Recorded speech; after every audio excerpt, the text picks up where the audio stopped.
E aí, pessoal, tudo bom com vocês? Sejam bem-vindos a mais uma videoaula aqui no canal. Sou o professor Thiago e nessa videoaula vamos estudar o som.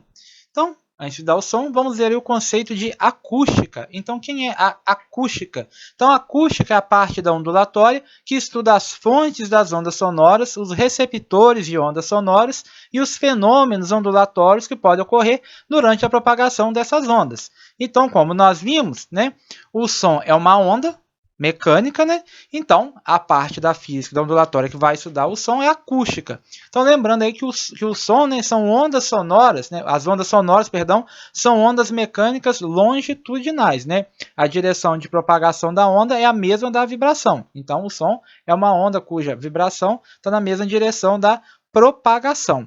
Então, antes de mais nada, quem é o som? A gente conhece o som, mas quem é o som? Então, o som é um conjunto de ondas mecânicas que podem ser percebidas pelo sistema auditivo dos seres humanos e de muitos outros animais, Então, são aquelas ondas mecânicas, que o nosso sistema auditivo percebe, não só o nosso, o humano, mas também de alguns animais. E o som é uma onda capaz de propagar-se pelo ar e por outros meios a partir da vibração de suas moléculas. Lembrando que o som é uma onda mecânica e que precisa de um meio material para se propagar. Lembrando que o som não se propaga no vácuo. Então, se acontecer alguma coisa e o sol explodir, a gente não vai ouvir esse som, porque não tem como o som propagar no vácuo. Bom, então os sons são percebidos por nós quando eles incidem sobre o nosso aparelho auditivo, que são traduzidos em estímulos elétricos e direcionados ao nosso cérebro que os interpreta. Então, olhando essa figurinha que está aí no PET, a anatomia da orelha, então, o que acontece aí? Então, as ondas sonoras, quando elas atingem a orelha externa, elas são dirigidas para o interior do canal auditivo, como está aí, o meato acústico externo, na extremidade do qual há a membrana timpânica, Então, ou seja, tem esse canal aí, e até lá no fundo dele tem o nosso tímpano, Nesse daí você fica enfiando aí para ficar tirando, para ficar limpando a orelha, Então, tem que tomar cuidado, para não sujar isso daí e bloquear isso daí, porque senão você fica surdo, você tem que fazer a lavagem da orelha, Então, essa membrana é tão delicada e sensível que pequenas variações de pressão de ondas sonoras já podem colocá-la em vibração. Isso acontece, por exemplo, quando você está viajando e sobe uma ladeira muito alta, algum morro, por exemplo, não dá aquele negócio no ouvido, é justamente isso daí, a diferença de pressão. Certo? Então, essas vibrações, por sua vez, comunicadas a um pequeno osso chamado martelo. Então, você vibra, essa vibração vai lá e comunica aquele osso aí, tá vendo aí? O martelo. Então, a partir daí, outros ossos do interior da orelha média são acionados. E nesse processo, as vibrações são sucessivamente amplificadas e isso faz com que a nossa orelha perceba sons de intensidades muito baixas. A gente vai ver mais para frente o que é essa intensidade sonora. E, finalmente, essas oscilações amplificadas chegam até a nossa orelha interna. E no interior da cóclea existe um líquido que facilita a propagação do som. Beleza? Então, quem é o nosso espectro audível? O que a gente ouve, Então, nós, seres humanos, nós somos capazes de ouvir uma faixa de frequências sonoras, que é o chamado espectro audível, que se estende de 20 Hz até 20.000 Hz aproximadamente. Então, a gente só ouve os sons com frequência acima de 20 Hz e abaixo de 20.000 Hz, Então, os sons de frequências menores que 20 Hz são chamados de infrassons, enquanto que os de frequências maiores que 20.000 Hz são os ultrassons. Outros animais, tais como cães, gatos e morcegos, são capazes de ouvir faixas muito mais amplas de frequência, menor que 20 e maior que 20.000 Hz. Beleza? Existem também aplicações tecnológicas para os sons que nós não somos capazes de ouvir. E uma delas é o diagnóstico por imagens feito a partir de ultrassons, que são os exames de ultrassonografia. Então, nesse tipo de exame, ondas de alta frequência são direcionadas para órgãos ou fetos a serem analisados. E a partir da reflexão dessas ondas, um computador gera a imagem. Então, você envia o ultrassom, ele incide lá no órgão ou no feto, ela é refletida por esse órgão ou pelo feto e retorna para o sensor. Aí o computador vai e gera a imagem como essa aí da foto.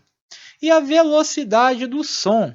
Então, a velocidade com que as ondas sonoras são propagadas vão depender exclusivamente das características do meio em que elas se deslocam. Por exemplo, no ar, a velocidade do som é de aproximadamente 340 metros por segundo. Então, essa aí é um valor aproximado da velocidade do som no ar.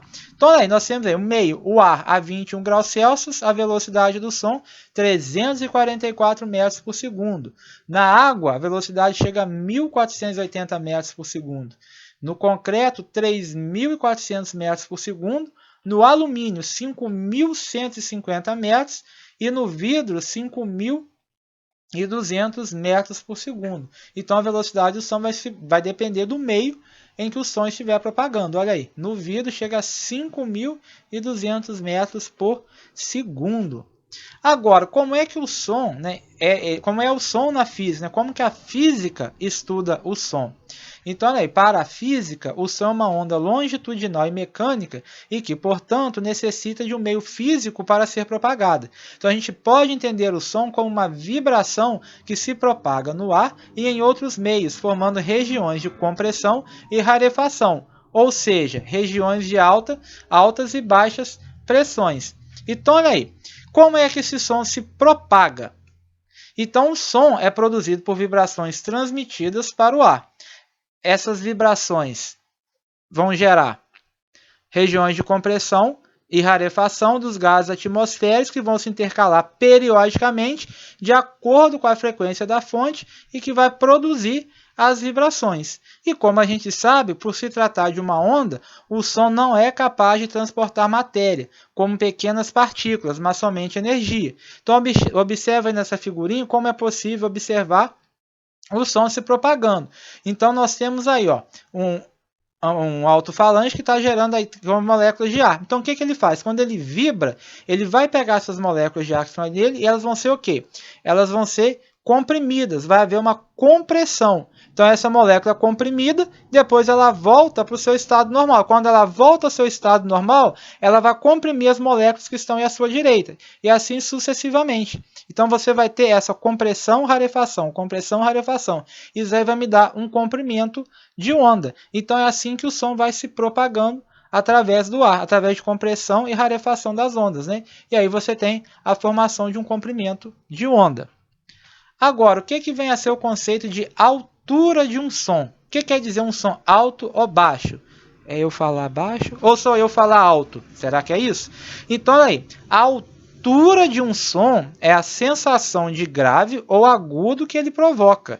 Então, costuma-se dizer que um som de frequência F1 é mais alto ou mais agudo que um outro de frequência F2, se F1 é maior que F2, e mais baixo ou mais grave se a frequência 1 é menor que a frequência 2. Então, a altura do som está relacionada com a frequência. Quanto menor for a frequência, mais grave é o som. Então, não se deve confundir alto e baixo com forte e fraco, tá? Então, um som ser alto ou baixo tem a ver com a frequência. Um som alto é um som agudo e um som baixo é um som grave. Então, olha aí, por exemplo, uma foto de uma caixa acústica, né? Aí ela tem geralmente 3 alto-falantes. O woofer, né, que é o maior, está aí de baixo e produz uma faixa de frequências mais baixas, que são os sons mais graves. O tweeter, que é o menor e reproduz uma faixa de frequências altas, que são os sons mais agudos, esse aí de cima. E o do meio, que é o mid-range, que produz uma faixa de frequências intermediárias. Então, os sinais elétricos que saem lá do amplificador contêm as 3 faixas que passam por um circuito denominado divisor de frequências, que vão separar aí as 3 faixas e vão distribuir aí aos alto-falantes adequados. Agora sim, nós vamos ver a intensidade sonora. Que vem a ser a intensidade sonora? Então, ela é a quantidade de energia sonora que atravessa a unidade de área de uma superfície disposta perpendicularmente à direção de propagação na unidade de tempo.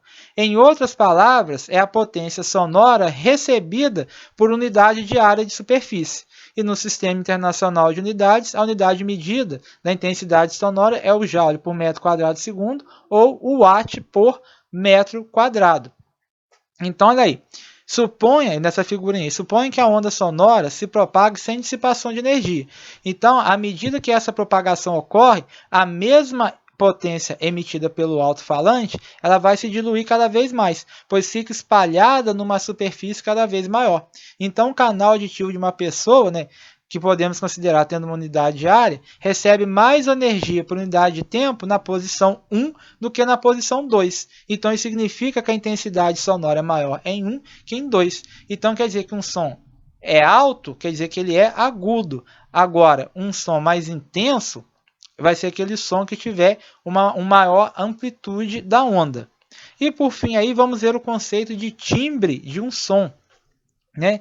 Então, o timbre de um som é a sensação característica que é causada pela presença de harmônicos acompanhando o som fundamental. Influi no timbre tanto a quantidade de harmônico como as suas intensidades relativas. Então, esses harmônicos que vão acompanhar o som fundamental que vão dar o timbre de um som.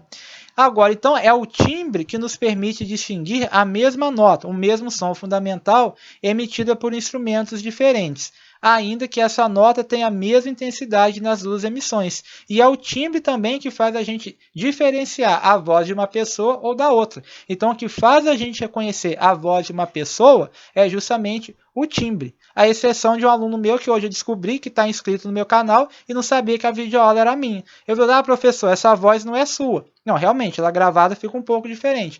Mas o que acontece? A minha voz gravada tem um timbre diferente. Então, por isso que ele não reconheceu. Então, quando alguém te telefona, aquele telefone antigo, né, que você não sabia quem era, quando você atende, é o fulano, por causa do timbre da voz da pessoa. Certinho? Muito bem, encerramos aqui mais uma videoaula. Novamente peço a você que ainda não é inscrito no canal, se inscreva, deixe seu joinha, compartilhe com seus coleguinhas da escola e até a próxima videoaula, pessoal. Forte abraço, valeu!